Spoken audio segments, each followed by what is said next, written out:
Welcome to The Next Chapter, a show about how to move your life forward and what comes next.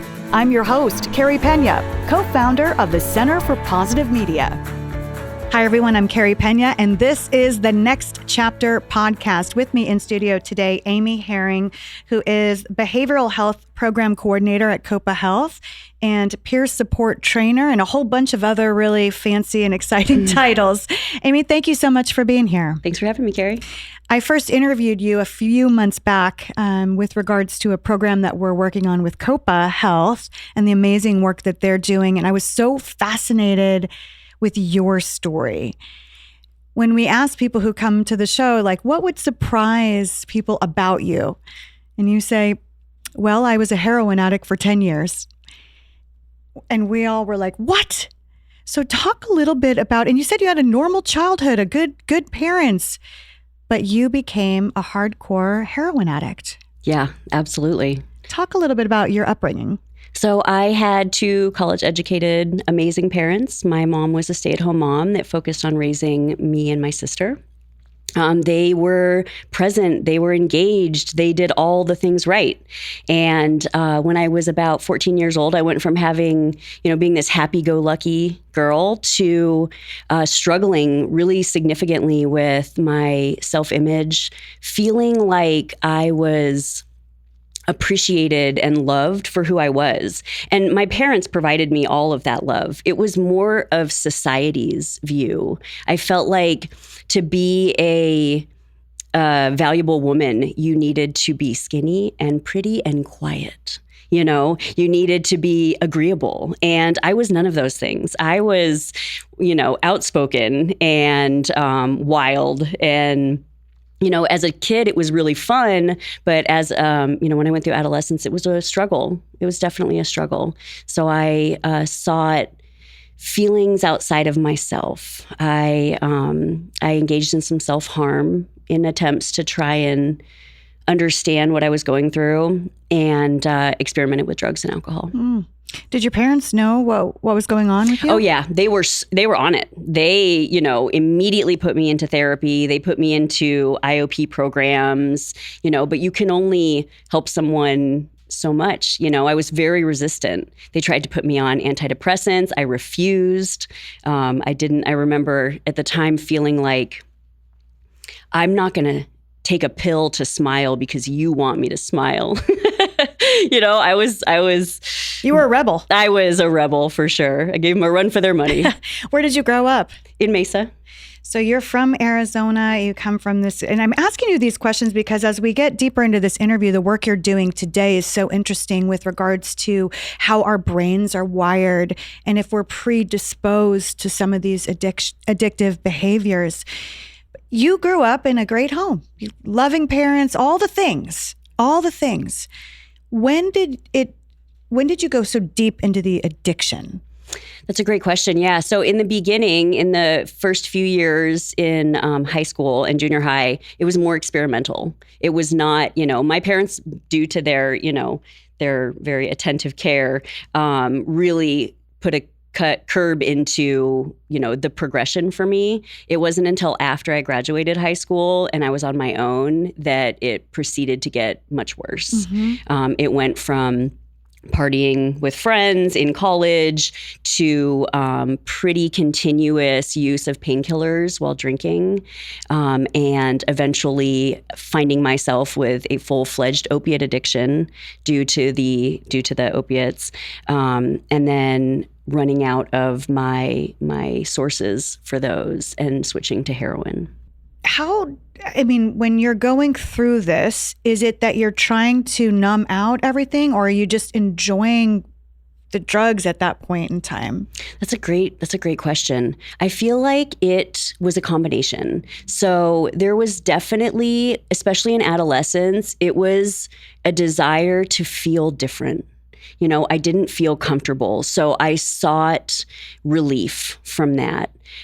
In my early adulthood, it started out as just having a good time with my friends and then proceeded to be more severe need for this on a regular basis. As a mother I have twins. who just turned 14. And it was just frightening when you hear this, because as a parent thinking, oh, well, I'm doing everything right. I'm doing everything that I can. And what you're saying is, and still, right. ... Yeah. And this went on for you for a decade. So where did that leave you in your life? I mean, you're a very brilliant person. You're so articulate. Were you estranged from your family, or what did that look For like? a time, absolutely. So as things got worse into my 20s, my mother took the route of tough love. She decided, there was actually a time where she wrote me a letter. And this was after probably the zillionth time that I no-showed to a family event. And it was actually Mother's Day that I slept through her Mother's Day brunch. And she wrote me a letter that outlined her boundaries that she set with me, that if I wanted to be in her life, I needed to make these changes in mine. And at the time I was devastated, but in the end, I'm so grateful, because that pushed me to get better, to seek help, and to get out of this thing that honestly I hated. Even being in there, being in addiction is so unique. It feels like you have split personality. One part of you wants, yearns for this thing every single day, and it's all you can think of. And then the other part of you hates it and absolutely is entrapped by it, and, is in survival mode and wants out desperately. And I feel like it's just to break free from that is to, reduce that ambivalence, right? That being on the fence, by having people like loved ones say, hey, this is it. Like, we're not going to enable you anymore. We're not going to keep letting you come move back in the house or pay you to do little jobs. So I'm really grateful that she led those, set those boundaries for me to follow. 10 years is a long time to be It is. in the throes of addiction. Were you ever homeless, or were Absolutely. you able? Oh, you were? Oh, absolutely. Yeah. There was a time when, oh man, I'm so glad I'm not there anymore. So when I think about it, where all I had was a storage unit and a P.O. box, right? Because I kept all my things in a storage unit and I got all my mail at my P.O. box. And I would go from, house to house, couch to couch, vehicle to vehicle. I was fortunate that I never slept on the streets. Like, I was never on a park bench. I had a lot of resources from other, individuals in that community. But yeah, it was horrible. When was the turning point? The best part. Yeah, the best part. The turning point. part. So the turning point when I was 30 years old. And now, prior to becoming 30 and this happening, I had tried to quit multiple times on my own. I attempted to go into treatment centers. I went into IOP programs. I tried to go on a road trip. So my plan was that I was going to detox on this road trip, and which is a terrible idea. You have to be by a bathroom if you're detoxing from opiates. I just want to let you guys know.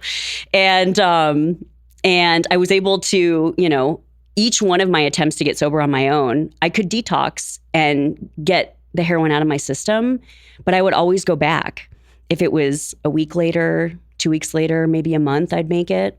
I would always go back to it. And at the time, it felt like I just changed my mind, right? That I said to myself, oh, it wasn't that bad. Like, it'll be different this time. We can just do it a little bit on the weekends, and it felt like, because it was, a thought in my own head, in my own voice, that was me making that decision. And I've come to find out later that the neurochemistry that's happening with addiction, specifically the reward system and dopamine, that's when it's at its peak. When you have come off the drug, when you withdraw from the drug, the dopamine craving to equalize out your dopamine levels in your brain peaks at about a month sober. So what I thought was just me changing my mind is actually, the neuroscience behind addiction. And what was it that finally pushed you through that, where you could turn the corner? Yeah. So I woke up one morning and I had what we call a moment of clarity, where I looked at myself in the mirror and I was like, okay, you're 30 years old. you've spent I graduated from college with a bachelor's degree in 2009. So I had spent the last 6 years after I had graduated literally accomplishing nothing. Like I had dreams of going to graduate school. I had dreams of traveling the world. And here I am, 6 years later with nothing. I have a full-blown heroin and methamphetamine addiction. I'm estranged from my mom and my sister, and I was pregnant. And the father was looking at a long-term prison sentence. And I just felt defeated by the drugs and alcohol. And for the first time, I decided, I don't know how to do this. My ego got a check and said, I don't know what to do. Everything I tried didn't work. I'm going to ask for help. And I'm the type that I can be bleeding in the streets and I will not ask you for help. I'm fine, So that was huge. That was a huge deal for me. And I reached out to my mom, who, she had laid those hard boundaries with me. And I reached out to her and I asked her if she would help me. And so we, went through the whole process. I was able to detox for the last time. I got into a residential treatment center. I got on an incredible medication called Vivitrol, which is an opiate blocker, which I knew I needed the safety net, right? I knew that I was battling more than just this addiction to heroin. I was battling these cravings. I was battling this, this neurochemistry imbalance. And so I got on this medication that is a opiate blocker and made it so that I couldn't relapse if I wanted to. It literally blocks opiates if you try to use. So I knew I needed that. Not to mention, the 12-step community and sober living and, sponsorship and a million other things that did wonders for me. So once you decided that you needed to ask for help, and then you really started to build that community of accountability and support. Absolutely. How did you begin to build back your mental health strength? Because this has to really be mentally very, very difficult. You're in a trauma cycle. All of these things are happening, like you said, you're battling who do you want to be as a person. Right. So I went to a meeting once, and one of the old timers at this meeting said, if you want to improve your self-esteem, do esteemable acts.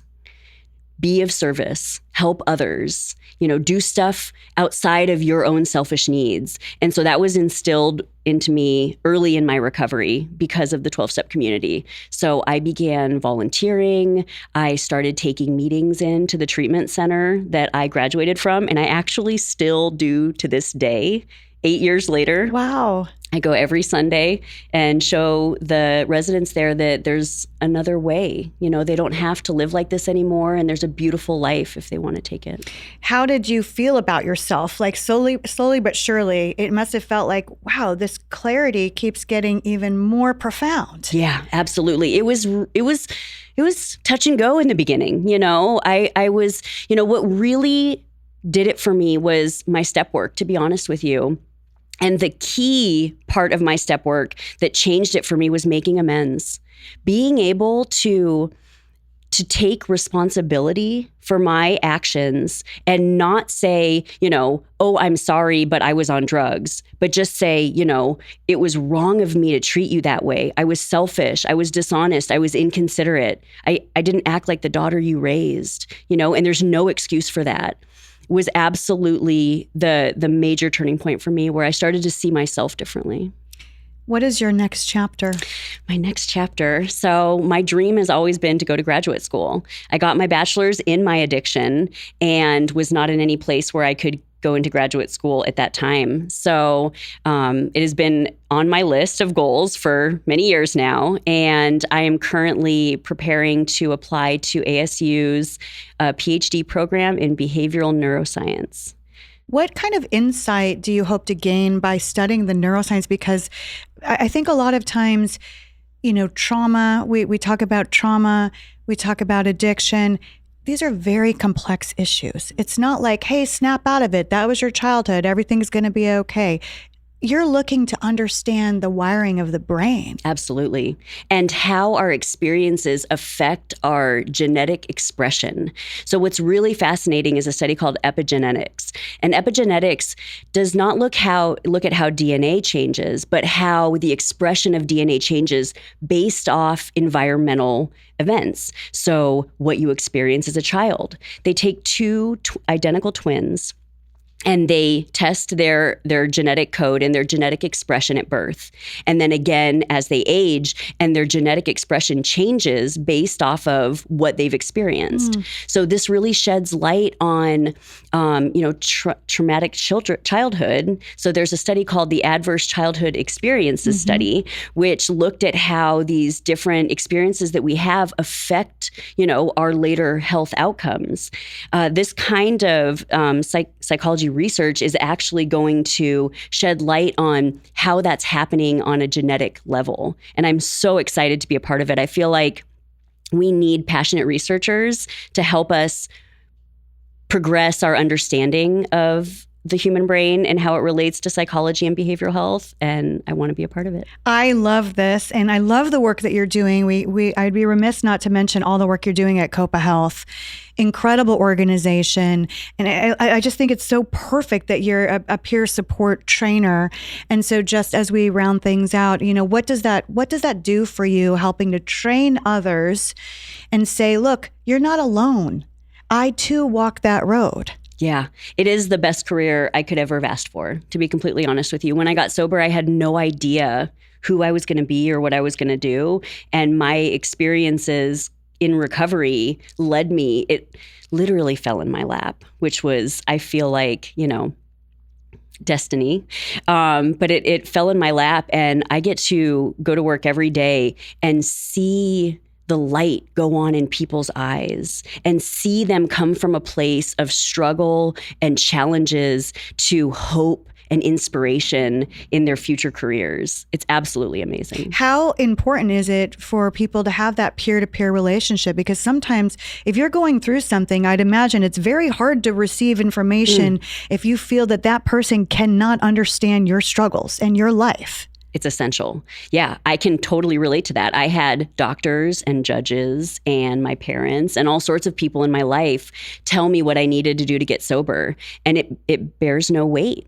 Unless you have been in my shoes, I can't, I just don't take it as seriously. So I feel like, training others to use their experiences to help our populations is essential in pulling us out of the despair and the struggle into the light. What do you want people to take away from your story? I would like it to be a message of hope. I want them to see that it doesn't matter where you've been or what you've been through, that you can take all of your challenges and it can be a beautiful opportunity for you to have a career and a life that you have never even dreamed of. But you got to do the work. You have to do the work, of course. Yeah. See, this is why I've been stalking you to come on the show, because you're incredible. Amy, thank you so much. Thank you, Karen. Where can people find out more, too, about COPA and the work you guys are doing? Absolutely. We have an incredible website at copahealth.org. We have many different programs. Peer support is just one of probably 20 different incredible programs that we offer for all populations. So if someone is watching or listening and they might need some advice, not even having to do with addiction, but mental health, can they contact COPA Health just to kind of get started? Absolutely. Yes, we have a general line that you can, with any questions, and they will forward it to the appropriate person. Amy, thank you very much. Appreciate you. And thanks to all of you for watching and listening. I'm Carrie Pena, and this is the Next Chapter Podcast.